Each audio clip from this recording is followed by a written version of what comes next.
اعوذ باللہ من الشیطان الرجیم بسم اللہ الرحمن الرحیم وَإِذْ وَعَدْنَا مُوسَىٰ 40 لَيْلَةً ثُمَّ اتَّخَذْتُمُ الْعِجْلَ مِن بَعْدِهِ وَأَنْتُمْ ظَالِمُونَ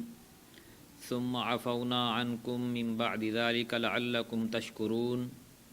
وَإِذْ آتَيْنَا مُوسَى الْكِتَابَ وَالْفُرْقَانَ لَعَلَّكُمْ تَهْتَدُونَ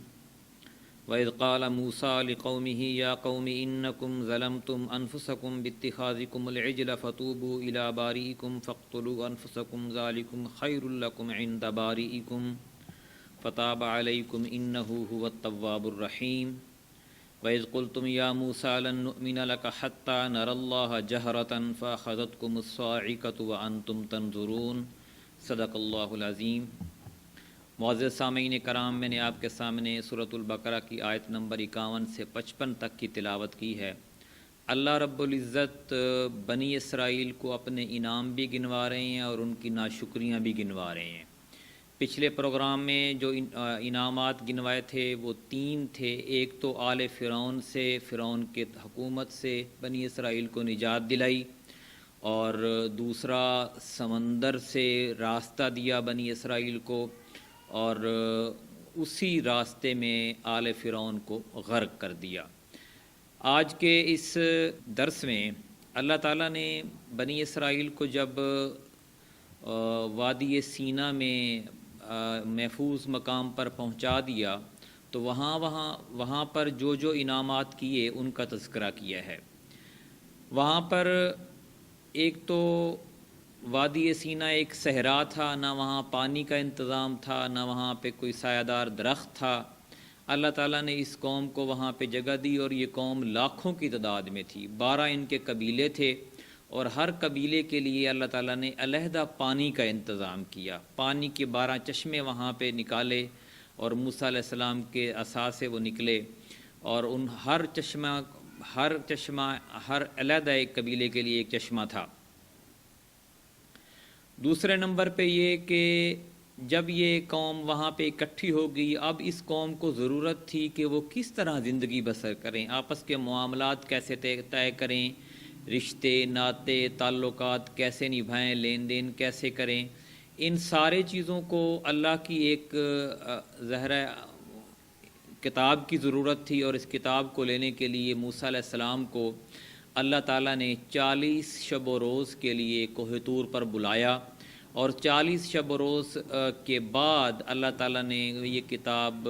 تختیوں کے اوپر لکھی ہوئی تورات جو تھی وہ موسیٰ علیہ السلام پر نازل کی۔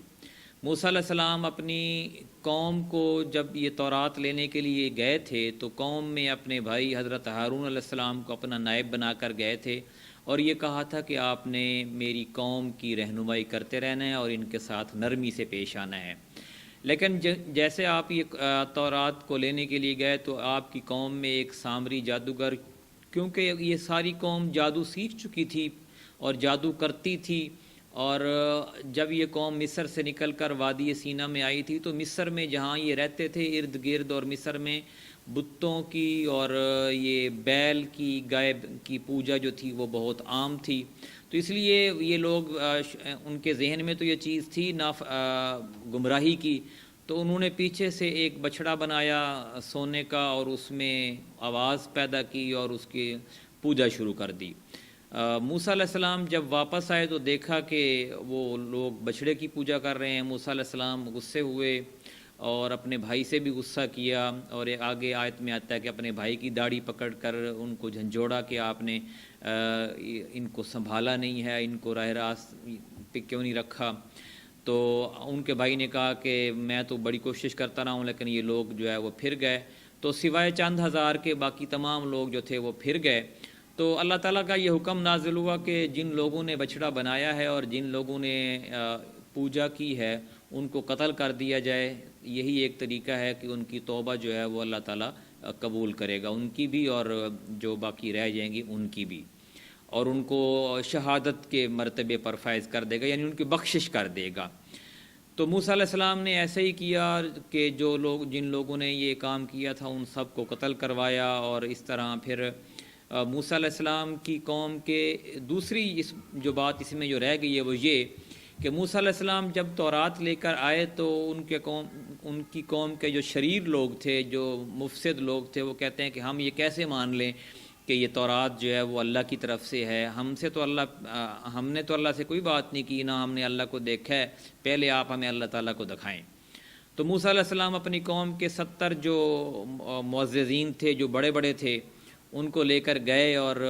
طور کے اوپر، اور اللہ تعالیٰ سے عاجزی کی کہ یا اللہ یہ میری قوم ہے، یہ آپ کو دیکھنا چاہتی ہے۔ تو اللہ تعالیٰ نے کہا یہ دیکھ نہیں سکتی۔ بہرحال قوم نے بار بار اصرار کیا، تو ایک بجلی کے کڑاکے کی آواز آئی اور پورے کے پورے 70 لوگ جو تھے وہ بے ہوش ہو گئے، مر گئے۔ تو موسیٰ علیہ السلام پریشان ہوئے کہ یا اللہ اب میں اپنی قوم کو کیا منہ جا کے دکھاؤں گا۔ تو اللہ تعالیٰ سے دعا کی اور اللہ تعالیٰ نے ان لوگوں کو دوبارہ زندہ کر دیا، اور پھر وہ واپس اپنی قوم کی طرف آئے۔ اسی کا تذکرہ آج کی اس صورت میں ہے کہ اس وقت کو یاد کرو جب ہم نے موسیٰ سے 40 راتوں کا وعدہ لیا، 40 شب و روز، اور پھر تم نے ان کے پیچھے بچھڑے کو معبود بنا لیا۔ وَأَنْتُمْ ظَالِمُونَ، تم ظالم تھے، یعنی اتنا تم نے دیکھا کہ وہ سمندر میں تمہاری نظروں کے سامنے فرعون غرق ہو رہا ہے، اور اسی سمندر میں خشکی کے راستے اللہ تعالیٰ تمہارے لیے بنا رہا ہے۔ اتنے واضح نشانیوں کے باوجود پھر تم کفر اور شرک کی طرف لپک پڑے ہو، تو یہ تم نے ظلم کیا ہے۔ ثم عفونا عنکم من بعد ذلک لعلکم تشکرون، پھر اس کے بعد بھی ہم نے تمہیں معاف کر دیا تاکہ تم شکر کرو۔ اتنی بڑی نافرمانی کے بعد بھی اللہ نے معاف کر دیا۔ اور پھر فرمایا کہ اس وقت کو یاد کرو جب ہم نے موسیٰ کو کتاب اور فرقان دیا تاکہ تم راہ راست پر آ جاؤ۔ فرقان کہتے ہیں کہ جو حق اور باطل میں فرق کرنے والی، یعنی وہ ایسی کتاب تھی جس میں انہیں پتہ چل جاتا تھا کہ ثواب کیا ہے اور گناہ کیا ہے، حق کیا ہے اور باطل کیا ہے۔ اور اس وقت کو یاد کرو جب موسیٰ نے اپنی قوم سے فرمایا اے میری قوم، تم نے بچھڑے کو معبود بنا کر اپنی جانوں پر ظلم کیا ہے، سو تم اپنے پیدا کرنے والے کے سامنے توبہ کرو اور اپنے آپ کو قتل کرو، یہی تمہارے پیدا کرنے والے کے نزدیک تمہارے حق میں زیادہ بہتر ہے۔ پھر وہ تم پر متوجہ ہوا، بے شک وہی توبہ قبول کرنے والا نہایت مہربان ہے۔ اور جب تم نے کہا کہ اے موسیٰ ہم تو تم پر ہرگز ایمان نہ لائیں گے یہاں تک کہ اللہ کو اپنے سامنے دیکھ لیں، پھر تمہیں تمہارے دیکھتے ہی دیکھتے بجلی نے آ پکڑا، اور پھر ہم نے تمہیں تمہارے مرنے کے بعد دوبارہ زندہ کر دیا تاکہ تم شکر کرو۔ یعنی اتنے انعامات ہیں کہ اتنا کچھ دیکھنے کے باوجود بھی اگر وہ قوم بار بار پھر جاتی ہے اور اللہ تعالیٰ بار بار ان کو معاف کر دیتا ہے، موسیٰ علیہ السلام بار بار دعائیں کرتے ہیں اپنی قوم کی بہتری کے لیے، اپنی قوم کی بخشش، اپنی قوم کی بقا کے لیے، تو اللہ تعالیٰ اپنے نبی کا ساتھ دیتا ہے اور قوم کو معاف کر دیتا ہے۔ تو بنی اسرائیل کو یہ بات باور کرائی گئی ہے کہ تمہاری جو تاریخ ہے یہ ناشکریوں سے بھری پڑی ہے، ظلم سے بھری پڑی ہے، اور اللہ تعالیٰ کی عنایتیں تم پر اتنی زیادہ ہیں کہ تم ان کو شمار نہیں کر سکتے۔ اور اب جب کہ نبی کریم صلی اللہ علیہ وسلم تمہارے درمیان آ گئے ہیں تو تمہاری اسی کتاب میں ان کا تذکرہ بھی ہے، تو تمہارے لیے یہ ضروری ہے کہ تم اب مزید ناشکریہ نہ کرو اور اس نبی کی تعلیمات پر ایمان لے کے آؤ۔ کل سے انشاءاللہ بقیہ رکوع کی جو آیات ہیں وہ انشاءاللہ پڑھیں گے۔ جزاک اللہ۔